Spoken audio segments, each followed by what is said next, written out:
Hello friends, स्वागत है आप सभी लोगों का हमारे चैनल कुकिंग स्टडी में। मैं अकमल बेस्ट।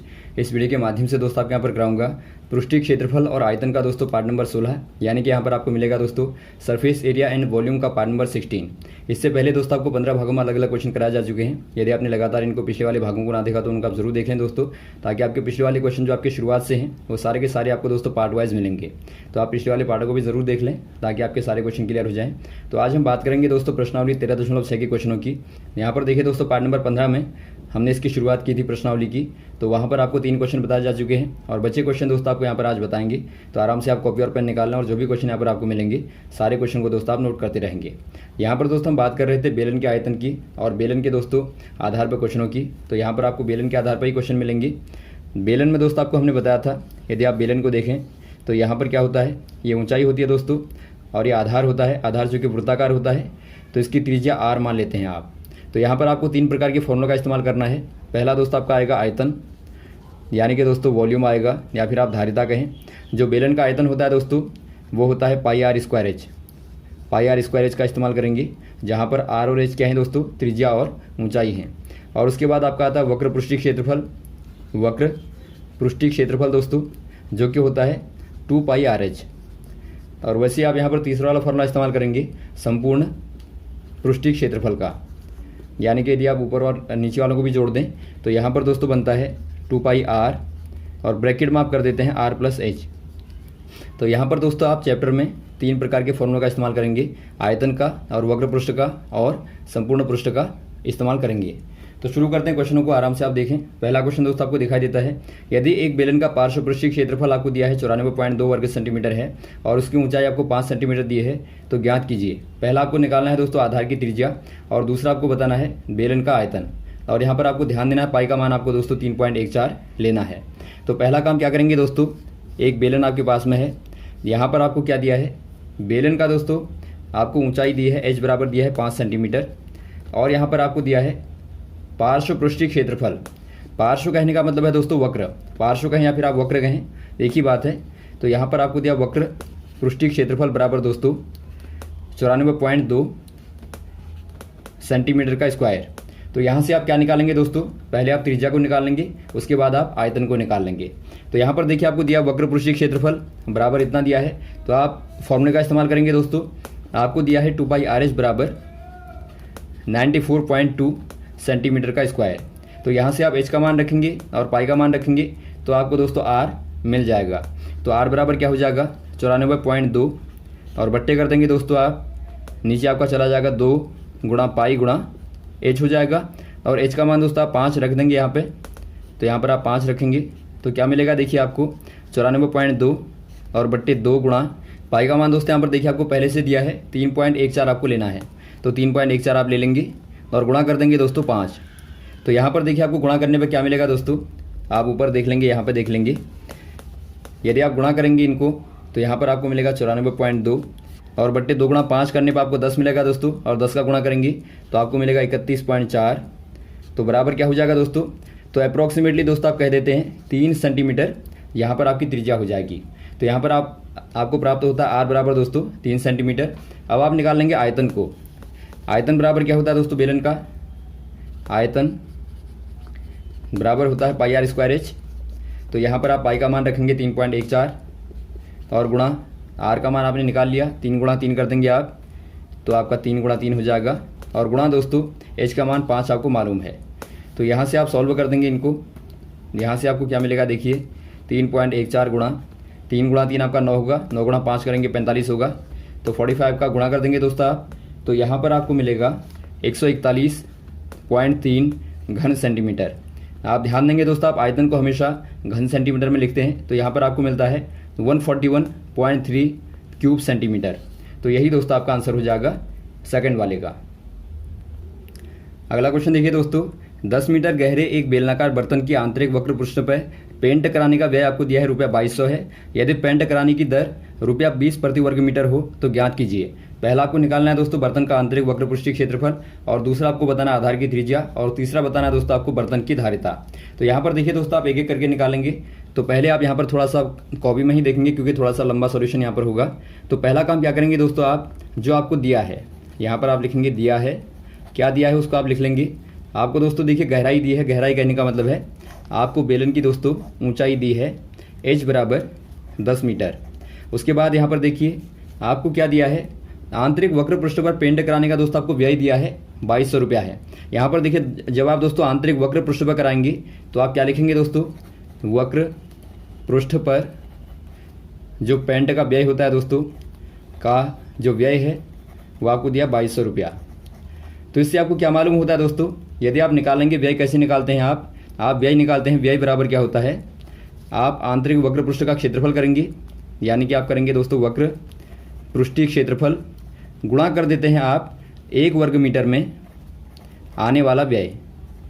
यानी कि दोस्तों यदि आप क्षेत्रफल का गुणा 1 वर्ग मीटर में आने वाले व्यय के साथ में करते हैं तो आपको वहाँ पर कुल व्यय प्राप्त होता है। तो यहाँ से आप क्या करेंगे, देखिए वक्र पृष्ठीय क्षेत्रफल कर देंगे, यानी कि आपका 2πRh हो जाएगा।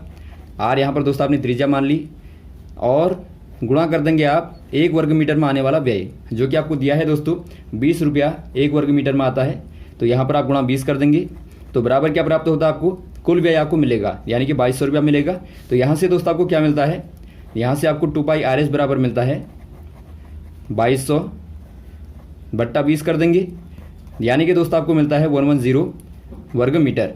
तो ये क्या हो जाएगा दोस्तों, 2πRh हो जाएगा, यानी कि दोस्तों बेलन का आंतरिक वक्र पृष्ठीय क्षेत्रफल हो जाएगा दोस्तों आपका 110 मीटर स्क्वायर, यानी कि दोस्तों आपको मिलता है 110 वर्ग मीटर प्राप्त होता है। तो ये दोस्तों पहले वाले का आंसर हो गया। दूसरा आपको बताना है आधार की त्रिज्या। अब देखिए दोस्तों आप त्रिज्या यहाँ से ही निकाल लेंगे, क्योंकि आपको मालूम है 2πRh बराबर क्या मिलता है दोस्तों, आपको 110 मिलता है। तो यहाँ से आप r को निकाल लेंगे, r बराबर क्या हो जाएगा 110 बट्टा 2πh हो जाएगा, और आपको h का मान मालूम है 2 गुणा, देखिए दोस्तों आपको पाई यहाँ पर कुछ नहीं दिया है तो पाई का मान आप 22/7 रखेंगे, 22/7 7 ऊपर चला जाएगा, और गुणा दोस्तों h का मान 5 है तो 5 यहाँ पर आप 10 यहाँ पर दिया है तो आप 10 यहाँ पर रखेंगे। तो देखिए काटने पर क्या मिलता है, आपको काट देंगे आप यहाँ पर 2 आएगा, तो यहाँ पर आपको मिलता है दोस्तों 7/4। यदि आप इसको काटेंगे तो काटने पर दोस्तों आपको 1.75 मिलेगा। इतने दोस्तों मीटर में त्रिज्या प्राप्त होती है। तो ये आपका दोस्तों सेकंड वाले का आंसर हो जाएगा 1.75 मीटर। अब देखिए थर्ड वाला आपको पूछा गया बर्तन की धारिता, यानी कि दोस्तों आपको बताना है बर्तन की धारिता कहने का तात्पर्य है आयतन आपको बताना है। धारिता यानी कि धारण करने की क्षमता, उसी को दोस्तों आप आयतन बोलते हैं। तो आयतन बराबर क्या होता है दोस्तों, बेलन का πr² होता है। तो यहाँ पर आप 22/7 गुणा, यहाँ पर देखिए दोस्तों आप r के स्थान पर 1.75 भी रख सकते हैं, और सहूलियत के लिए दोस्तों आप 7/4 भी रख सकते हैं। तो यहाँ पर आप 7/4 रख देंगे सहूलियत के लिए, ताकि आपको काटने में आसानी हो। तो 7/4 गुणा यहाँ पर आप कर देंगे h का, यानी कि 10 का कर देंगे। तो काटने पर क्या मिलेगा, देखिए आपको यहाँ भी आप काट देंगे, यहाँ आप 2 से काटेंगे तो आपको 2 11 मिलेगा, यहाँ पर आपको 2 5 मिलेगा। अब देखिए क्या मिला आपको दोस्तों, 11 गुणा 7 गुणा 5/4 हो जाएगा। तो यहाँ पर दोस्तों आपको काटने पर क्या मिलेगा, देखिए 96.25 घन मीटर। तो ये आपका दोस्तों आंसर हो जाएगा 96.25 घन मीटर कहें दोस्तों, या फिर आप कह सकते हैं 96.25 किलो लीटर, क्योंकि आप जानते हैं दोस्तों 1 घन मीटर में 1000 लीटर होता है, या फिर आप कहते हैं दोस्तों 1 किलो लीटर होता है, यानी कि आप कह सकते हैं 1 घन मीटर बराबर 1 किलो लीटर। तो यहाँ पर दोस्तों आप घन मीटर में भी लिख सकते हैं, या फिर दोस्तों आप किलो लीटर में भी आंसर को दे सकते हैं। तो ये आपका आंसर हो जाएगा 96.25। अगला क्वेश्चन देखिए दोस्तों, ऊंचाई 1 मीटर वाले एक बर्तन की धारिता आपको दिया 15.4 लीटर है, तो इसके बनाने में कितने वर्ग मीटर शीट की धातु की आवश्यकता पड़ेगी। दोस्तों यहाँ पर देखिए कोई बेलन आपको दिया है, और दोस्तों यहाँ पर आपको इसकी ऊंचाई दी है 1 मीटर की है, h बराबर आपको दिया है 1 मीटर। तो यहाँ पर आप पहले लिख लेंगे, दिया है h बराबर 1 मीटर, और साथ में आपको दिया है दोस्तों धारिता। धारिता कहने का मतलब है दोस्तों आपको आयतन दिया है, आयतन बराबर आपको दिया है 15.4 लीटर। अब आप यहाँ पर ध्यान देंगे दोस्तों, आपको लीटर को घन मीटर में कन्वर्ट करना पड़ेगा। आप जानते हैं 1 घन मीटर बराबर दोस्तों होता है 1000 लीटर, यानी कि आपका 1 लीटर बराबर क्या हो जाएगा दोस्तों, 1/1000 घन मीटर। तो यहाँ पर आप क्या कर देंगे दोस्तों, 15.4/1000 घन मीटर कर देंगे। तो ये दोस्तों क्या प्राप्त होता है, आयतन। अब यहाँ पर देखिए दोस्तों आपके पास में त्रिज्या r है, ऊंचाई h है, तो यहाँ पर आपको निकालना है दोस्तों इसको बनाने के लिए कितने वर्ग मीटर शीट की धातु की आवश्यकता पड़ेगी। यानी कि दोस्तों यहाँ पर आपको बताना है जो क्षेत्रफल होगा, जो आवश्यक शीट होगी दोस्तों क्या हो जाएगी, बेलन का संपूर्ण पृष्ठीय क्षेत्रफल हो जाएगा, जो कि आप जानते हैं दोस्तों 2 पाई r प्लस h होता है। अब यहाँ पर देखिए आपको h तो मालूम है, लेकिन आपको r यहाँ पर निकालना पड़ेगा। तो पहले दोस्तों आप r को निकालेंगे यहाँ से, उसके बाद यहाँ पर आप r का मान रख के आराम से क्षेत्रफल को निकाल लेंगे। तो यहाँ पर देखिए आपका आयतन बराबर दिया है, आयतन यानी कि आयतन क्या होता है दोस्तों, पाई r स्क्वायर h होता है, बराबर यहाँ पर आपको दिया 15.4/1000 दिया है। तो यहाँ से दोस्तों आप r निकाल लेंगे, r स्क्वायर बराबर हो जाएगा 15.4/1000। और यहाँ पर देखिए दोस्तों आप पाई यहाँ डालेंगे तो आपका पाई नीचे आ जाएगा और h भी दोस्तों आपका नीचे आ जाएगा। तो आप दोनों के मानों को रख देंगे दोस्तों, दोनों का मान आप रखेंगे। यहाँ पर देखिए r स्क्वायर बराबर क्या हो जाएगा 15.4/1000 और गुणा कर देंगे आप, पाई का मान 22/7 करेंगे तो 7 ऊपर चला जाएगा और गुणा दोस्तों आप कर देंगे, h का मान आपको मालूम है 1 मीटर है, तो यहाँ पर आप 1 को रखेंगे। तो सॉल्व करने पे दोस्तों क्या मिलता है आपको, देखिए सॉल्व करने पे आपको यहाँ पर मिलेगा 0.0049 मिलेगा। तो ये दोस्तों आपका यहाँ पर लगभग इतना मिलता है भाग देने पे। अब देखिए दोस्तों आपको चूंकि r निकालना है, r बराबर क्या हो जाएगा दोस्तों, आप स्क्वायर को हटाएंगे तो यहाँ पर आपको वर्गमूल लगाना पड़ेगा, तो आपका 0.0049 हो जाएगा। तो यहाँ पर देखिए दोस्तों आपका 0.0049 का वर्गमूल क्या होता है, ये दोस्तों आपका 0.07 होगा। आपको ध्यान देना है दोस्तों, जब भी आपका वर्ग में यहाँ पर देखिए 4 स्थानों पर दशमलव होगा तो वर्गमूल निकालने पे ये आपका दोस्तों 2 स्थानों पर आ जाएगा और साथ में आप जानते हैं जो 49 होता है उसका वर्गमूल दोस्तों आपका 7 होता है। तो यहाँ पर आपको दशमलव के स्थान को ध्यान देना है दोस्तों, 4 स्थानों का 2 स्थानों पर आ जाएगा वर्गमूल निकालने पे। यदि आप इसी का वर्ग करेंगे दोस्तों तो आपका 4 स्थानों पर चला जाएगा। तो यहाँ से आपको त्रिज्या प्राप्त होती है 0.07 मीटर। तो यहाँ से आप निकाल लेंगे दोस्तों, आपको निकालना क्या था, आपको निकालना है आवश्यक जो शीट है दोस्तों, यानी कि जो क्षेत्रफल है वो आपको निकालना है 2 पाई r प्लस h आपको निकालना है। तो यहाँ पर आप कह देंगे दोस्तों आवश्यक जो शीट होगी वो दोस्तों आपकी 2 पाई r प्लस h हो जाएगी। और यहाँ पर आप मानों को रखेंगे 2 गुणा 22/7 गुणा r का मान क्या है, r का मान दोस्तों आपने निकाला 0.07 है और अंदर आप कर देंगे 0.07 और धन 1 मीटर। तो यहाँ पर आपको मिलेगा देखिए 22×44 गुणा 0.01 और गुणा दोस्तों यहाँ पर आपका जोड़ने पे मिलेगा आपको 1.07। तो यहाँ पर क्या मिलेगा आपको 0.44 गुणा 1.07 कर देंगे। तो यहाँ पर दोस्तों आप गुणा कर देंगे तो आपको मिलेगा 0.4708। तो यहाँ पर आपको मिलता है दोस्तों 4708 पॉइंट के बाद। तो यही दोस्तों क्या हो जाएगा, इतना दोस्तों वर्ग मीटर इसका क्षेत्रफल हो जाएगा। यानी कि आप कह देंगे दोस्तों जो आवश्यक शीट की मात्रा है, यानी कि जो आपकी आवश्यक शीट है दोस्तों वो 0.4708 वर्ग मीटर आवश्यक होगी दोस्तों। तो ये आपका आंसर हो जाएगा। और यहाँ पर आपको ध्यान देना, आपको स्क्वायर मीटर में लिखना है, क्योंकि आपका क्षेत्रफल है तो आप एरिया को दोस्तों हमेशा ही वर्ग मीटर में लिखते हैं। अगला क्वेश्चन देखिए दोस्तों, ध्यानपूर्वक आप यहाँ पर देखेंगे क्वेश्चन नंबर 7 को। शीशे की एक पेंसिल यानी कि लेड पेंसिल लकड़ी के एक बेलन के अभ्यंतर में ग्रेफाइट से बने ठोस बेलन को डालकर बनाई गई है। पेंसिल का व्यास आपको दिया 7 mm है, यानी कि 7 मिलीमीटर है, और ग्रेफाइट का व्यास आपको दिया है 1 मिलीमीटर है। यदि पेंसिल की लंबाई 14 सेंटीमीटर है तो लकड़ी का आयतन व ग्रेफाइट का आयतन ज्ञात कीजिए। दोस्तों यहाँ पर आपको ध्यानपूर्वक देखना है, थोड़ा सा लंबा क्वेश्चन यहाँ पर सोल्यूशन जाएगा। यहाँ पर आपको क्या दिया दोस्तों, एक पेंसिल आपने देखी होगी, इसके अंदर दोस्तों क्या होता है, एक काला काला पदार्थ होता है, इसको दोस्तों आप बोलते हैं ग्रेफाइट। ये होता है आपका ग्रेफाइट। और यहाँ पर दोस्तों आपको क्या दिया है, देखिए दोनों, यदि आप दोनों को देखेंगे, अंदर वाला भी दोस्तों आपका बेलनाकार शेप का होता है, ये आपका बेलनाकार शेप का है, और बाहर भी दोस्तों आपका पेंसिल यदि आप देखेंगे तो पेंसिल भी दोस्तों बेलनाकार शेप की होती है। तो यहाँ पर आपको बताना है जो अंदर वाला जो ग्रेफाइट है दोस्तों इसका आयतन बताना है, और उसके बाद दोस्तों आपको जो बाहर की लकड़ी है उसका आयतन बताना है। तो पहले आप निकाल लेंगे दोस्तों अंदर वाले ग्रेफाइट का आयतन, उसके बाद आप निकाल लेंगे लकड़ी का आयतन। तो अंदर वाले का कैसे निकालेंगे दोस्तों, यहाँ पर आपको देखिए व्यास दिया है, यदि आप बात करें ग्रेफाइट का जो व्यास है वो दोस्तों आपको यहाँ पर दिया 1 mm, और यहाँ पर आप ध्यान देंगे जो आपको ऊंचाई दी है दोस्तों h बराबर वो आपको दिया 14 सेंटीमीटर। तो यहाँ पर आप देखते हैं दोस्तों जो आपको ऊंचाई दी है वो आपको सेंटीमीटर में दी है, और जो व्यास दिया है वो आपको मिलीमीटर में दिया है। तो यहाँ पर देखिए दोस्तों आपको दोनों को एक में कन्वर्ट करना पड़ेगा, यानी कि आपका 1 मिलीमीटर को दोस्तों आप सेंटीमीटर में कन्वर्ट कर देंगे तो आपका आ जाएगा 1/10 सेंटीमीटर, क्योंकि आप जानते हैं दोस्तों 1 सेंटीमीटर में 10 मिलीमीटर होते हैं। तो यहाँ से आप कन्वर्ट कर देंगे।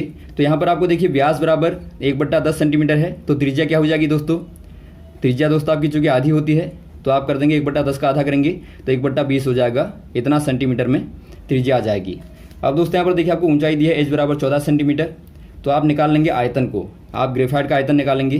ग्रेफाइट का जो आयतन होगा दोस्तों, आयतन बराबर क्या होगा, चूँकि बेलनाकार है तो बेलन का आयतन बराबर होता है πr²h, πr² कर देंगे तो बराबर क्या हो जाएगा 22/7 गुणा r² की जगह पर आप रखेंगे 1/20 गुणा 1/20 और गुणा कर देंगे दोस्तों आप, h का मान आपके पास में 14 है, 14 है तो आप 14 से गुणा कर देंगे।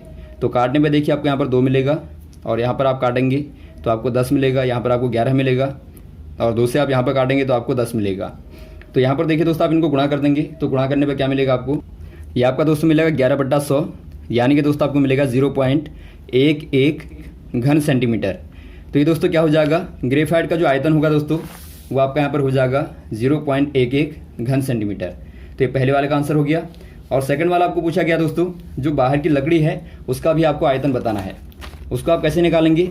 यहाँ पर देखिए दोस्तों, यदि आप पेंसिल को देखें तो पेंसिल के आयतन में से दोस्तों यदि आप अंदर वाले ग्रेफाइट को निकाल दें तो क्या बचेगा, यहाँ पर दोस्तों केवल लकड़ी बचेगी। तो यहाँ पर आपको क्या करना है, लकड़ी का आयतन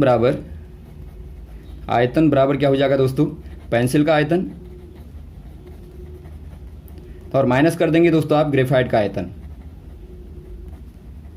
अब यहाँ पर देखिए दोस्तों आपका पेंसिल का आयतन क्या हो जाएगा, πr² हो जाएगा और माइनस ग्रेफाइट का आयतन आपने निकाला है 0.11 होता है।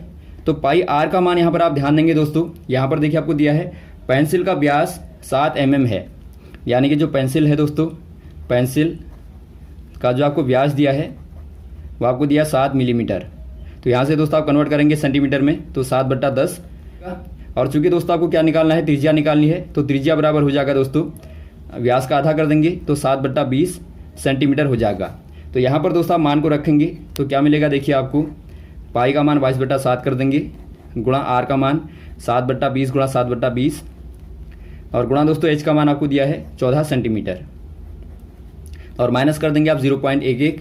तो यहाँ पर आपको सॉल्व करने पर दोस्तों क्या मिलेगा, देखिए आप सॉल्व कर देंगे, यहाँ पर 11, यहाँ पर आपका 10 आएगा, यहाँ पर आपका 10 आएगा, यहाँ पर आपका 7 आएगा।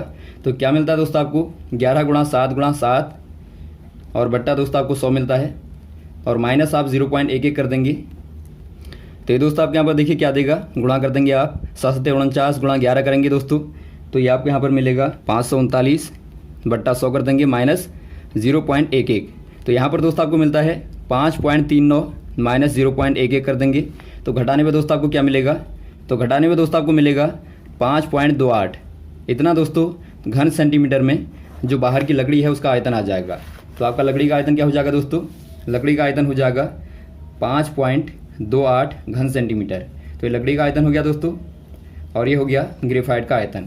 तो आप दोनों का ही आंसर इस प्रकार से दे देंगे। तो यहाँ तक दोस्तों आप क्वेश्चन को क्लियर करें, उसके बाद आपको नेक्स्ट वाले पार्ट में दोस्तों बच्चे क्वेश्चन को लगातार कराते रहेंगे श्रृंखला में, हमारे साथ भी बने रहेगा। ओके, थैंक्स, जय हिंद, जय भारत।